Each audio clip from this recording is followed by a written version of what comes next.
Look at this. It's a monitor from Korea.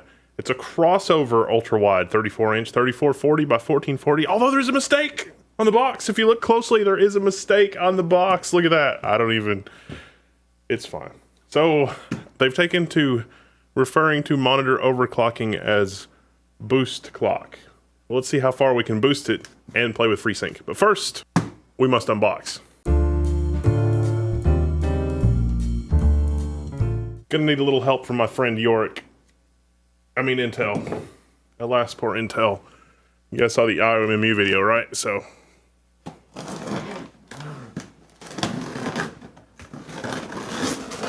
Yeah, that's right. He just opened a box with a Z on. You know you're in the right place.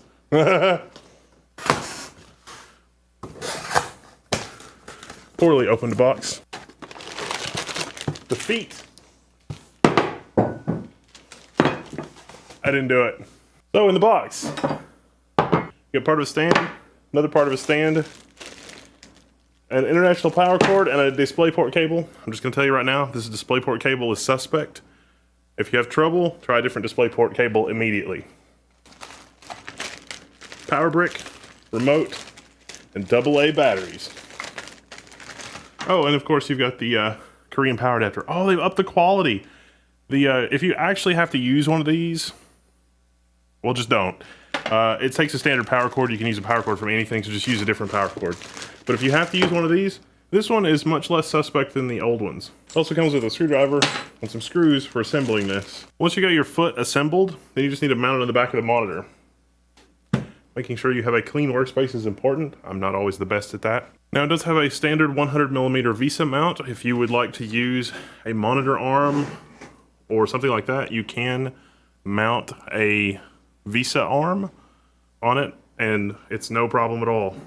Now the inputs on the back, there are 4 HDMI inputs. HDMI 2.0 is supported, and you've got 1 DisplayPort input. Now the HDMI ports will only drive 3440 by 1440 at 60 Hertz. That's what you get out of that port. The DisplayPort, on the other hand, you can overclock the monitor to 90 Hertz. So you can drive 3440 by 1440 at 90 Hertz with this display on DisplayPort. That's what they call the boost clock. Once we get this thing put together and we go through the menus to get it set in English and make sure that we got everything set appropriately, we're gonna set this thing up with a Fury, an R9 Fury, not the X, and actually see what it can do in terms of FreeSync. But I can tell you out of the box, the color accuracy is not gonna be good enough for professional work. You will have to set the color accuracy using a colorimeter. That said, with this type of panel, it is possible to do that.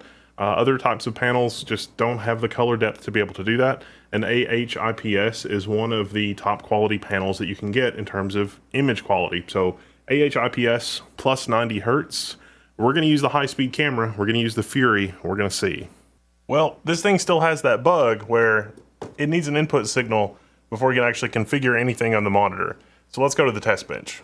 All right, we've got our display hooked up, but if you'll notice, the display keeps flickering. The reason the display keeps flickering is because we've got a suspect DisplayPort cable.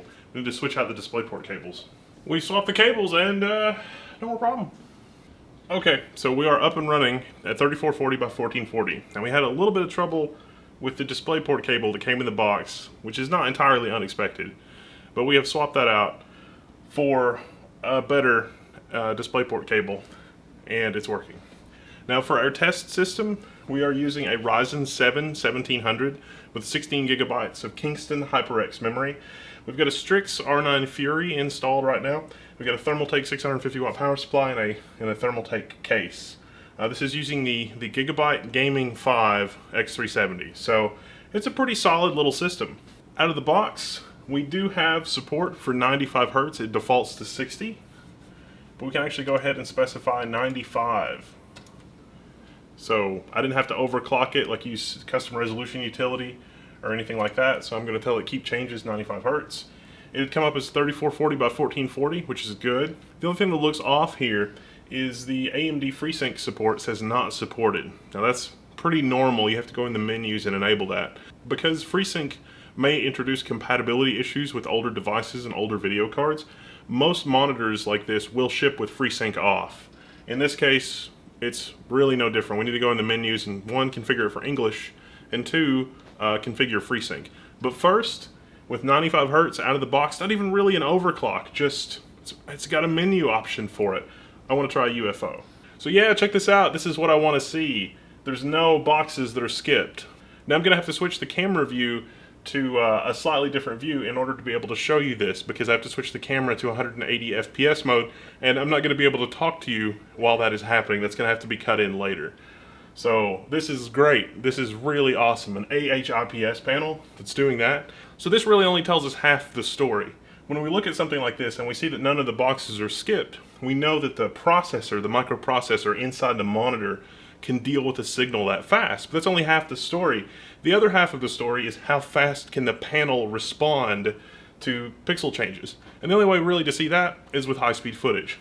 So we're going to switch over to the high-speed footage and look at how this panel is doing. So here's some B-roll of our GH5 setup with the 1/180th of a second configuration. So what this does is this lets us capture 180 FPS so we can see what's happening at the panel at a much faster rate than we can see with the human eye. Now, big thanks to our patrons, because if it weren't for our patrons, we would not have been able to buy this equipment. And I bought the lens for level 1, so the patrons bought the camera and I bought the lens. So it worked out pretty good.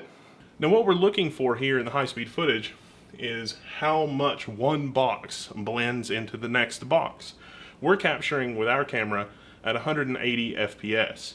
So the perfect thing, meaning that in 1/95th of a second, we see a box in one spot. You should only see one box lit up. And when you see more than one box lit up, it means that the monitor is moving at a lower speed, the panel is moving at a lower speed than 1/95th of a second. To make the math easy, we'll say 95 hertz is 100 hertz. 100 hertz means that you get one frame every 10 milliseconds. So when we're looking at this, if we see one square for 10 milliseconds, that's perfect. That means the panel is responding at 95 hertz. That's great. In this case, we actually see a couple of squares lit up, which means that the panel will rise, like the rise time for the panel probably is around 1/90th of a second, but it takes a little while for those pixels to fade off. So it's actually a little slower than 1/95th of a second, but if you're into Twitch shooters or something like that, this actually still is faster than 1/60th of a second. Moving around your mouse cursor and things like that, you'll feel the computer respond really quickly. So that part is good, but it would be nice if the panel responded a little bit quicker. This is the other half of testing that I would really like to see on 120 hertz, 144 hertz, 160 hertz monitors. Take some high-speed footage of the panel and see how well it does. The 144 hertz panel that we tested, you know, it did okay too. It wasn't that the panel, the actual panel itself, the LCD panel, could keep up with 1/144th of a second, as is the case with most gaming LCDs out there. In fact, we haven't tested one yet that responds as quickly as its advertised frame rate, meaning that it displays a frame and removes a frame within 1/whateverth of a second. In this case, we're seeing it display the frame in 1/whateverth of a second, but it takes a little bit more than that for the frame to actually go away. Okay, let's configure English and FreeSync. Okay, so to configure FreeSync, you're going to want to come to the bottom option here, and then OSD, and then the first option, and then English. Then we're going to come to the bottom menu again, AMD Freesync, and we're going to turn that to on. The display will flicker, and then when it comes back, you should get a pop-up in the corner saying FreeSync is enabled.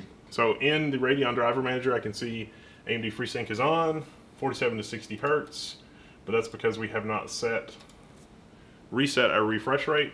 Have to go into display properties again and set 95 hertz. Keep changes. And now our supported FreeSync range is 47 to 95 hertz. Let's fire up something that FreeSync works with and see what happens. Now, one other thing that you can do with these displays, you know, it's got 4 HDMI inputs and 1 display port. You can use up to 4 inputs at the same time and get a 4-up display. Now, I prefer to do that with a 4K display so that you get 4 1080p displays, but you can do it with this display where you divide it in 4 quadrants or 2 halves. You can also do a picture-in-picture if you want. So that is a really cool feature that you don't see on a lot of monitors, especially monitors that you can acquire domestically. But for Crossover, the Korean brand that I've ordered a lot of monitors for, this is a pretty common feature on their ultra-wides as well as the regular monitors. Now, behind this 3440 by 1440 is a Crossover 55-inch that also has 3 HDMI and 2 DisplayPort inputs, and you can do the same 4-up configuration with it where you've got 2 displays, on one side and 2 displays on another, or in halves, or some various combinations of those. You can even do like 3 where you got half and then 2 halves. So it works really well, especially on a test bench setup like this. Now let's talk about fit and finish on this monitor for just a second. It has a really sort of attractive brushed metal border at the bottom, and that sort of continues around the outer perimeter of the monitor.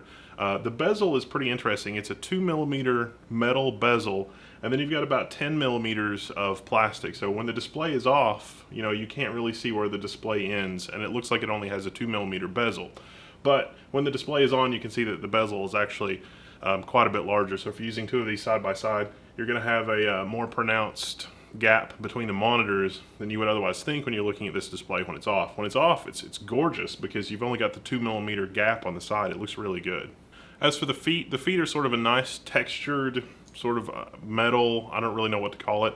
It's a nice texture that will not pick up fingerprints, so that's good. The back of the panel is a nice matte black plastic, so that's not going to pick up fingerprints either. The monitor does have 2 built-in 10-watt speakers that do work. I didn't have to do anything special to get them to work, but honestly, anything would be better. Like, you should not use the built-in speakers in this display at all. Like, just don't even count on that. Like the DisplayPort cable, just pretend that there's no speakers. I mean, it'll work in a pinch, but by and large, you should not use the speakers. That said, the image quality is very good. I'm very impressed with this panel. I'm very impressed with the response time of this panel overall. You should take a look at our high-speed footage and, make your own conclusions as to whether or not that's what you want. But in terms of performance versus other relatively high refresh rate panels, even ones that are advertised as 120 hertz panels, in terms of how quickly the actual LCD responds, this one is on par with them. Yes, 95 hertz is what you get out of the box. You can overclock it a little beyond that, but before too long you start to run up against the DisplayPort 1.2 bandwidth limitation, at least when you're talking about 3440 by 1440, in terms of how many pixels DisplayPort 1.2 can actually push beyond about 115, 120 hertz, something like that. In terms of the overall verdict, I'm really impressed with the performance of this monitor. It's hard to argue with the price. I mean, depending on the exchange rate and what you're actually able to buy the monitor for and what other monitors are for sale, it comes down to price. It's a competent monitor. It's a good monitor in terms of the features that it promises on. It does deliver. So if you can get a deal on this monitor, you can get a faster graphics card or put that money elsewhere. So overall, should be good. Like with all things, if you're curious about buying a Korean monitor and you're not really sure, join us on the forums at Level 1 Techs. There's thousands of people on the forum that have ordered a Korean monitor. Most people have had pretty good luck. A few people have not had good luck, but that's okay. I mean, it's a little bit of a gamble. You save some money, it's fine. Join us on the forums if you have any questions. If you pick one of these up and you have a good experience or a bad experience, it doesn't matter. Come to the forum and let other people know. It should be good. Wendell up signing out. I'll see you there.